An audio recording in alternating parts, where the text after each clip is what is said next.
lot that you guys talk about both offensively and defensively in terms of growing. How exciting is it to be at 5-0 and know there's still a lot of things to work on? You know, I mean, I think, you know, obviously you always want to be undefeated, but it's so early in the season, and I don't think you really know who anybody is yet, right?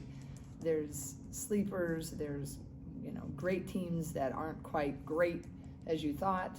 There's teams that should be solid that are, I think they're pretty good, right? So that's the fun of the non-conference. And I think the season is just such a journey. I feel like that's the challenge. You get to that, and then everybody gets a lot of hype, and then how do you really manage that? I just, you know, I think my favorite part about the team is they just come to work every day trying to get better, and I think that's what's fun. I mean, really trying to get better. I don't think they're really caught up in we're undefeated, you know, how good are we? They just really like playing together, and that's my favorite part, is that they like playing together, and then I think you have a shot to be pretty successful. I mean, look, our conference, how many teams are in the top 5?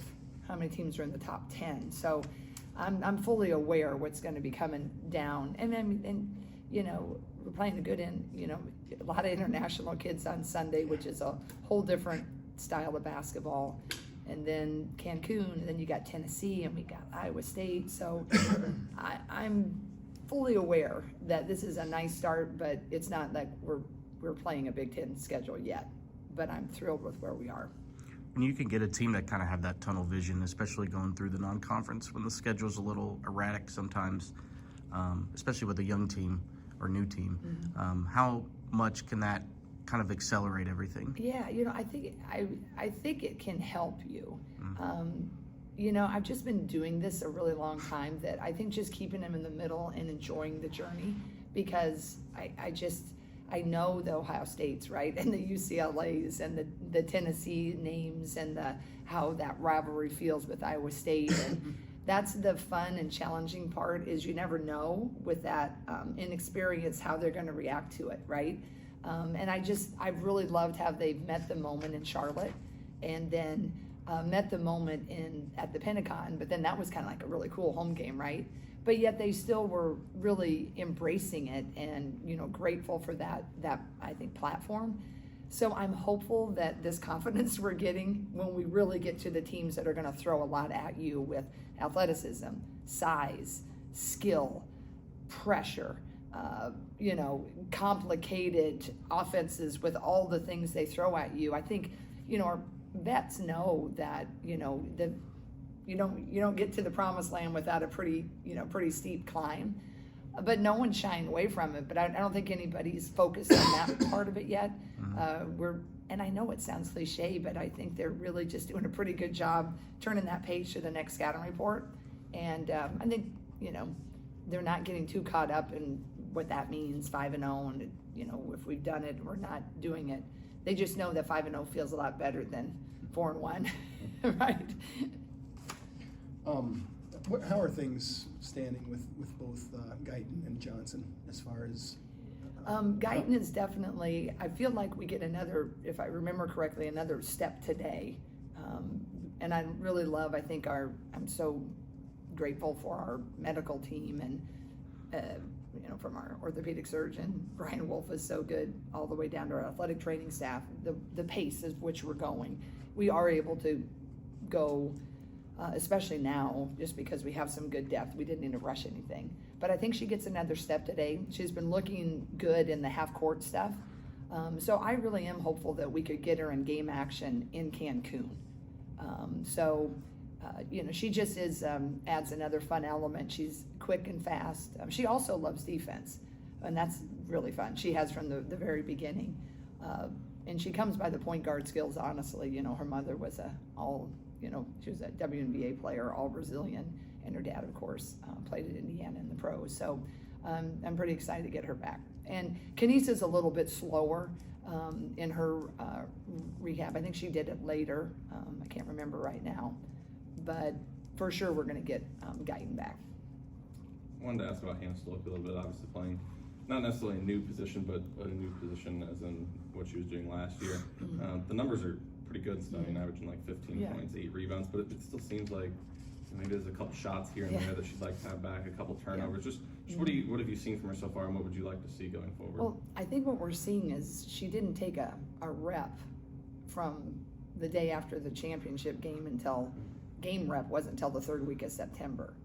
And I think that's the thing. You miss all the, when the coaches aren't in the gym, you miss all those runs, in pickup games. And she missed all those reps with player development of really banging through a finish and looking at the game through a different lens. When you're playing in our system, in some systems, the 4 and the 5 do the same things. In our system, the 4 and the 5 are completely different in some ways. It's a 4 out, 1 in. So now she's playing this guard mentality and having to look and read and make the decisions. But she's still playing both, right? Sometimes we slide her at the 5. So I would say her comfortability level is at the true 5, but her skills can match to face. So when she's making, some of those, she makes a turnover here or there, or she doesn't hit the finish, that was my biggest concern, is just missing all those reps. But with that being said, even with what she's doing, I mean, everybody would take her on that roster. So I'm really happy that it's it's where it is. And I think the more we just kind of keep going and getting everybody kind of back in that more game mode, and now Sid's getting back, I'm hopeful. But that's a lot of reps to miss. So the proof will be in the pudding when we get into the thick of the Big Ten season and at the end of the year, and we'll see how important all those reps were to miss. What kind of challenges does Washington State present? I mean, obviously, you look at the roster, they got 10 kids from all over the world. And they play them. They don't always push the ball right now. And what I've seen, like a real fast push, like we like to get up and down the floor, but they do a lot of nice action. They do a lot of ball screening. They have some good shooters. What I call some Euro ball screens. They can pass and flip it back to a shooter. They have a couple traditional bigs, but then they have a player. I want to make sure I have her name right. Number 1, Tara Wallach, and she's kind of like a stretch forward, plays a little bit like Hannah. They have a lot of nice pieces. I think they're a really good basketball team. They've been in the Pac-12. I think when they win that Pac-12 championship the year before, And Cammie Etheridge, she was a fantastic All-American player. She was at Kansas State with Deb Patterson when they had these amazing years there. She's a great coach. So I'm very prepared for a great game. But they just do actions that are, a little bit more sophisticated, and you got to be ready to handle them. The 1 through 4s, they're different, a little bit more, not exactly like Drake, but they can do some similar actions where you have to, your 4s aren't necessarily handling that on a daily basis, but they have that European feel. You know what that is. It's just not quite what you're used to, but you're still testing your principles. Taylor McCabe was in here last availability talking about defense and how something that happened in the game maybe would have been just kind of briefly mentioned in the past, and everybody has kind of talked about the added defensive importance.